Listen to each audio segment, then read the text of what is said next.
Hey everyone, this is Pastor Luis coming to you from Scottsdale, Arizona. Happy New Year. We're in the month of January. I'm actually getting closer to February now, and we're back out in the garden. We're getting everything ready. Today we're going to be talking about trimming our rose bushes, and that's an important thing to do in the month of January. I'm compiling a notebook, and it tells me, all the lessons I learned and what I'm to do every month, and I'll be sharing things from that notebook from here on out. But trimming the rose bushes, making sure that they have the insecticide on it, that they've got plenty of mulch. Basically, we're getting the rose bushes ready for the upcoming spring. It's getting warmer. We're in zone 9 here in Arizona, and so it's already warm. This is the weather where everybody wants to come to Arizona for, and so it's really beautiful. Now, I'm more of a vegetables and fruit tree kind of guy. But my wife, she really loves roses, and she said, Louis, I want some roses. Now, she wants a lot of roses, and hopefully we can do that. But for right now, we've got 3, and I don't blame her. Everybody loves roses.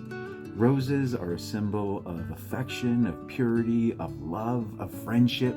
And with February coming around, everybody's going to be buying them because roses are beautiful. And so we're gonna go ahead and keep working on our roses. But this is year 1. We actually went to our local Costco, if you would. I want to support our local nurseries, but she found some really good roses at Costco, and we brought them home. We planted them this last year, and I'm going to take you over and introduce you to them in just a moment. Okay, so this is the little area that I made this last year to plant some roses for my wife. It's made it through the winter. It's messy right now. We've got some weeds in there we need to clean up. But wow, can you believe it? These flowers came from 1-gallon containers.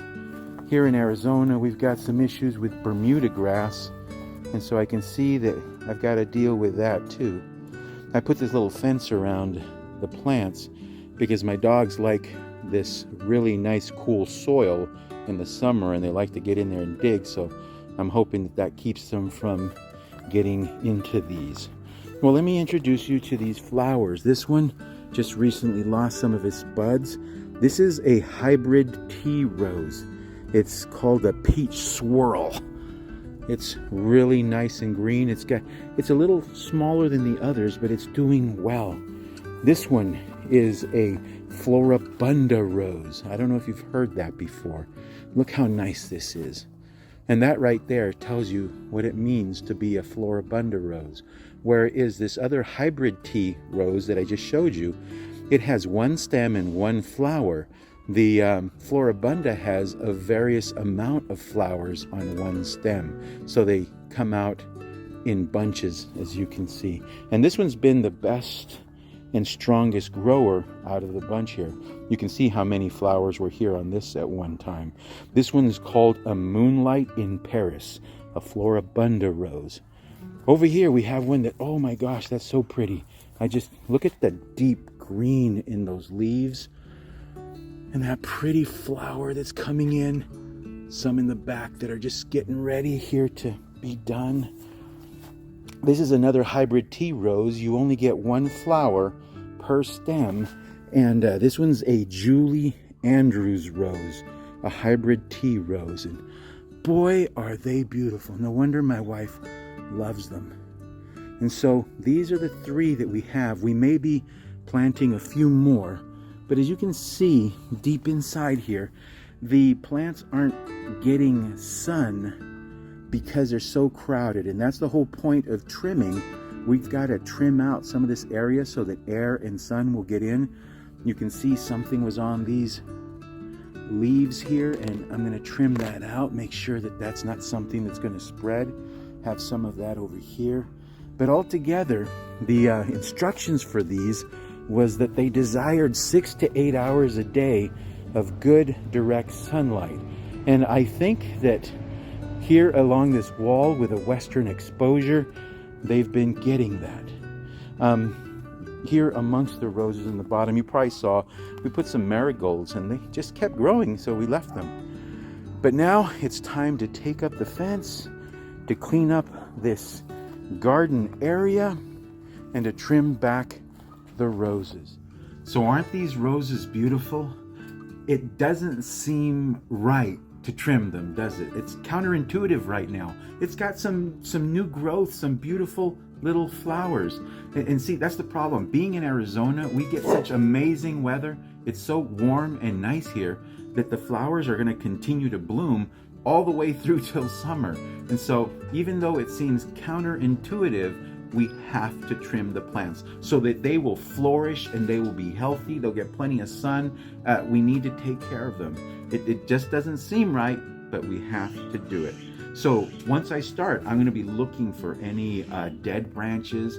Basically, as you notice, the whole plant is green. It's really green. So I'm going to be looking for brown or black or shriveled branches, and I'm going to clean it out. The purpose of trimming is to make sure that airflow is working, that the sun is reaching all the branches, and it's growing healthy. And we want to make sure to take care of these roses early.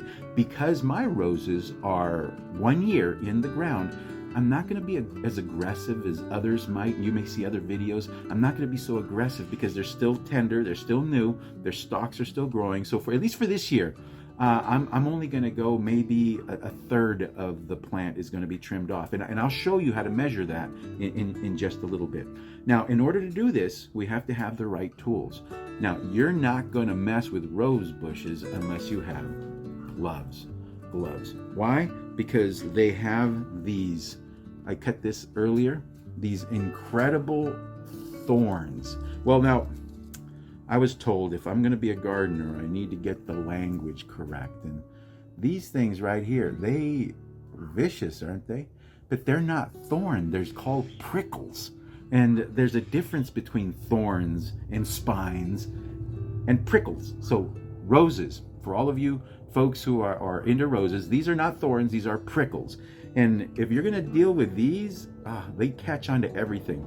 Best case scenario is that you use pants, long sleeve shirts. I don't have a long sleeve shirt on today, but definitely gloves. You're going to want some good trimmers. Now, these were the trimmers that I bought last year because I was investing so much money into my garden.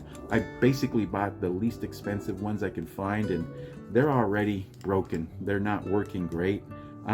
This year I'm investing in a better product, and I think they're amazing. These are Corona brand trimmers. Now, I don't work for Corona, but if they want me to do some commercials, I'm their guy because I love their product. This is an amazing trimmer. One thing you need to remember about trimming any plants, roses, trees, citrus, vegetables, you have to clean them, because what tends to happen if you have one plant that has a disease of some kind, or a mold or a fungus, if you just keep cutting plant after plant, you're literally spreading the disease, the mold, or the fungus. And so if you just take a little container of 7% alcohol rub and just wipe off the blades and then go to the next plant or the next series of plants, you'll be okay. But you need good trimmers. I'm only using these hand trimmers because my plants are only 1 year old. I'm not going to struggle very much. You may need some bigger pruning shears to cut down some of those stalks though. Also, you want to have on hand, depending on the size, if the branch that you're trimming is bigger than a pencil, thicker than a pencil, then I know there's some things that you can buy at your local big box store, but Elmer's glue or some kind of school glue. And the reason you want to get some glue is because right where you cut it, like on this one, right where you cut it, you're going to apply some glue right there. Here in Arizona, we have wood-boring insects, and that protects the plant from any insect that wants to come in, make its home in the plant, and then slowly start to bring disease or some kind of damage. And so we want to make sure that we have our glue on hand. Just taking it top for a moment a little bit, just thinking about these thorns, these prickles. Why is it that God in his wisdom would make such a thing? It's such a beautiful plant, and yet it has these aggressive thorns. There's a couple things I want you to notice. Notice how they're all pointing down.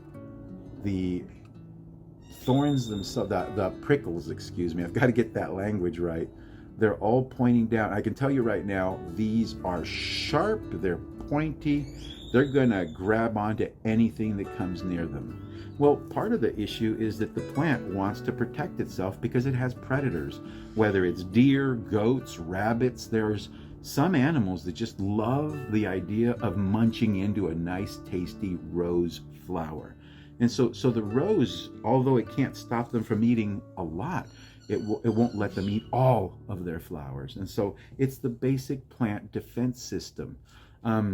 Also, and this is something interesting, because if we see roses somewhat like us, because we are like roses, right? Think about it. People are beautiful, but they've got that side to them. It's a little bit prickly. We're like the plant. We want to defend ourselves so that there's this defensive side to us where we can be aggressive, and it's good. It's good to stand up for yourself and to be defensive, just like the rose protects itself. But those prickles can also be used for bad. And I'm not saying it's bad, it's nature. But what the rose will do, if it feels that another plant is too close to it, and it's taking up space, nutrients, or sunshine, these branches will start getting closer to the other plant, and these thorns will literally latch into the other plant. It'll begin to attack it, overwhelm it, until it's dead and gone. So there's an example of those prickles being used in a bad way. And that's in all of us. That's just the way we are. We've got our good side. You got your days, you're just smelling like a rose. But then there's those days when you're just not at your best mood, things aren't going well, and you can be aggressive. And so, we need to let God work on us. And that's what we're doing. That's what pruning is all about. If you remember in John chapter 15, verse 1 on, Jesus says, I am the vine, you are the branches. And he talks about God being a vine dresser. And God will come in and he looks at you and me, we're the plant, and he begins to trim away. He begins to trim away all the things that are nasty, dead, decaying. And not anyone can do that. God is trustworthy, he's good, he cares for us. And even though it seems, as we mentioned earlier, counterintuitive, even though we feel like, hey, we need those branches, we need those prickles, God says, no, you don't. Let me trim you. Let me take some of this stuff away that's going to ultimately help you to flourish. And so God is the ultimate gardener, and he knows exactly how to get us to our health. And like the roses, God uses them to reveal his glory. He can use you and me to reveal his glory also. Well, let's get to the trimming. We're gonna follow God's example. We're gonna go and look at these plants, and we're gonna trim them down. So let's get busy.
Got it.